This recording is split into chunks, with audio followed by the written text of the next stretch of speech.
ധർമ്മസ്ഥല കൂട്ടക്കൊലപാതക പരമ്പര കേസിൽ ഗുരുതര ആരോപണവുമായി സുജാത ഭട്ടിന്റെ അഭിഭാഷകർ രംഗത്ത്.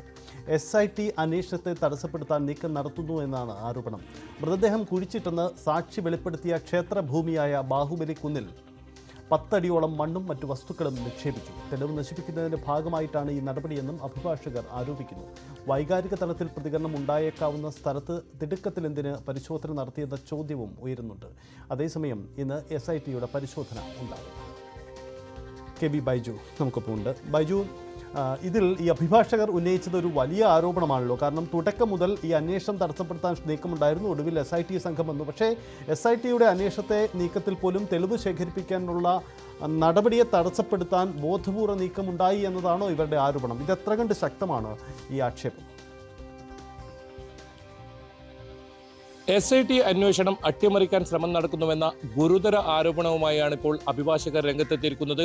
സുജാത ഭട്ടിന്റെ അഭിഭാഷകനാണ് ഇപ്പോൾ ഇത്തരത്തിലുള്ള ഒരു ഗുരുതര ആരോപണവുമായി രംഗത്തെത്തിയിരിക്കുന്നത്.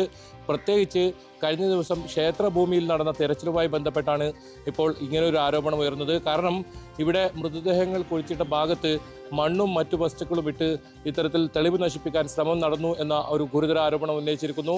അതായത് 8 അടിയിൽ മുകളിൽ മണ്ണ് ഇവിടെ ഇട്ടിട്ടുണ്ട്. അതുപോലെ തന്നെ മറ്റു വസ്തുക്കളും ഇട്ട് തെളിവ് നശിപ്പിക്കാൻ ശ്രമം നടത്തിയെന്നാണ് ഈ അഭിഭാഷകർ ആരോപിച്ചിരിക്കുന്നത്.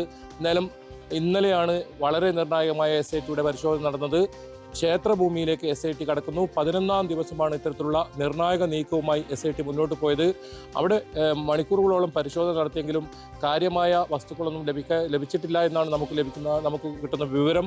എന്തായാലും ഒരു നവവധൂവരന്മാർ ഇവിടെ മുറിയെടുക്കുകയും പിന്നീട് അവരെ കൊലപ്പെടുത്തിയതിനു ശേഷം ഈ സ്ഥലത്ത് ഈ കാണുന്ന സ്ഥലത്ത് കുഴിച്ചിട്ടു എന്നാണ് സാക്ഷിയുടെ മൊഴി. ഇതിന്റെ അടിസ്ഥാനത്തിലാണ് ഇവിടെ പരിശോധന നടത്തിയത്. എന്തായാലും വളരെ നിർണായകമായ നീക്കമായിരുന്നു. കഴിഞ്ഞ ദിവസങ്ങളിലെല്ലാം സ്നാനഘട്ടയിലും നേത്രാവതിയിലുമൊക്കെയാണ് തെരച്ചിൽ നടത്തിയതെങ്കിൽ ഇത് ക്ഷേത്രഭൂമിക്കകത്ത് ഇത്തരത്തിലൊരു പരിശോധന നടത്തി. അതേസമയം തന്നെ ഇങ്ങനെ ഒരു പരിശോധന നടത്തിയതിലും വിമർശനം ഉയരുന്നുണ്ട്. കാരണം അതിവൈകാരികമായ ഒരു കാര്യമാണിത്. ഈ ക്ഷേത്രഭൂമിയിൽ ഇത്തരത്തിൽ പരിശോധന നടത്തുമ്പോൾ അത് വലിയ തോതിൽ പ്രതികരണം ഉണ്ടാകാനുള്ള സാധ്യതയുണ്ട്. എന്തുകൊണ്ട് തിടുക്കത്തിൽ SIT ഈ പ്രദേശത്ത് പരിശോധന നടത്തിയെന്ന ഒരു വിമർശനവും ഉയരുന്നുണ്ട്. വനമേഖലകളിലും മറ്റുമായി 70ഓളം സ്പോട്ടുകൾ സാക്ഷി ചൂണ്ടിക്കാട്ടിയിരുന്നു. അത് പരിശോധിക്കാതെ പെട്ടെന്ന് ഇത്തരത്തിൽ വൈകാരികമായ പ്രതികരണം ഉണ്ടായേക്കാവുന്ന ഒരു സ്ഥലത്ത് SIT പരിശോധന നടത്തിയതിലും വിമർശനം ഉയർന്നു. എന്തായാലും SITയുടെ അന്വേഷണം അതിൽ പ്രതീക്ഷയുണ്ട്. വരും ദിവസങ്ങളിലും കൂടുതൽ തെളിവുകൾ ലഭിക്കുമെന്ന ഒരു പ്രതീക്ഷ തന്നെയാണ് ഈ സാക്ഷിയുടെ അഭിഭാഷകരും ഒപ്പം സുജാത ഭട്ടിന്റെ അഭിഭാഷകരും വ്യക്തമാക്കുന്നത്. അതായത് അനന്യ ഭട്ടിന്റെ തിരോധാന കേസുമായി പരാതി നൽകിയ വ്യക്തിയാണ് അമ്മ സുജാത ഭട്ട്. ഇവരുടെ അഭിഭാഷകനാണ് ധനഞ്ജയൻ.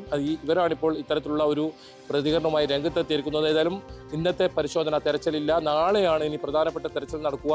അത് ഇനി ഒരു പക്ഷേ ഈ ക്ഷേത്രഭൂമിയിൽ തന്നെ ആയിരിക്കുമോ, അതല്ല വനമേഖലയോടുകൂടി ചേർന്ന സ്ഥലത്ത് ഈ ഒരു പുതിയ സാക്ഷി, ഒരു സ്ത്രീ സാക്ഷി വന്നിട്ടുണ്ട്, ആ സ്ഥലമായിരിക്കുമോ പരിശോധിക്കുക. ഏതായാലും SIT ഇത്തരം വിവരങ്ങളൊന്നും വിശദാംശങ്ങളൊന്നും പുറത്തുവിടാറില്ല. സർപ്രൈസ് സ്പോട്ടുകളിലേക്കാണ് SITയുടെ നീക്കം. കഴിഞ്ഞ ദിവസങ്ങളിൽ തുടർച്ചയായി അങ്ങനെയാണ് കണ്ടത്. ഏതായാലും 13ാമത്തെ പോയിന്റിലും ഇനി പരിശോധന ബാക്കിയുണ്ട്. ഇവിടെ ആധുനിക സംവിധാനങ്ങൾ കൊണ്ടുവന്ന് ഗ്രൗണ്ട് പെനട്രേറ്റിംഗ് റഡാർ സംവിധാനം പോലുള്ള ഉപകരണങ്ങൾ കൊണ്ടുവന്ന് പരിശോധന നടത്തിയതിനു ശേഷം മാത്രമായിരിക്കും കുഴിച്ച് പരിശോധിക്കുക. ഇത് ഒരു നിർണായക പോയിന്റാണ്. ഇവിടെ കൂടുതൽ മൃതദേഹങ്ങൾ കുഴിച്ചിട്ടിട്ടുണ്ടെന്ന് സാക്ഷി വെളിപ്പെടുത്തിയ സ്ഥലം കൂടിയാണ്.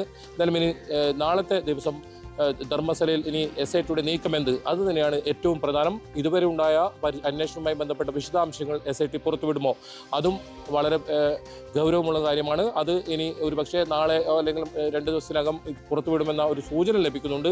കൂടുതൽ തെളിവുകൾ ലഭിച്ചിട്ടുണ്ട്. ആ തെളിവുകളെല്ലാം ഫോറൻസിക് പരിശോധനയ്ക്കായി അയച്ചിട്ടുണ്ട്. ആ പരിശോധനാ ഫലവും അടുത്ത ആഴ്ചയോടുകൂടി പുറത്തുവരും.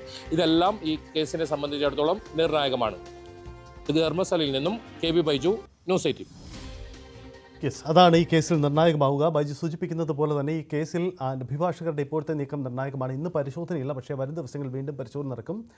ധർമ്മസ്ഥലയിൽ കുഴിച്ചുമൂടപ്പെട്ട സത്യം പുറത്തുവരാനുള്ള നീക്കങ്ങൾ സജീവമായി തുടരുകയാണ്.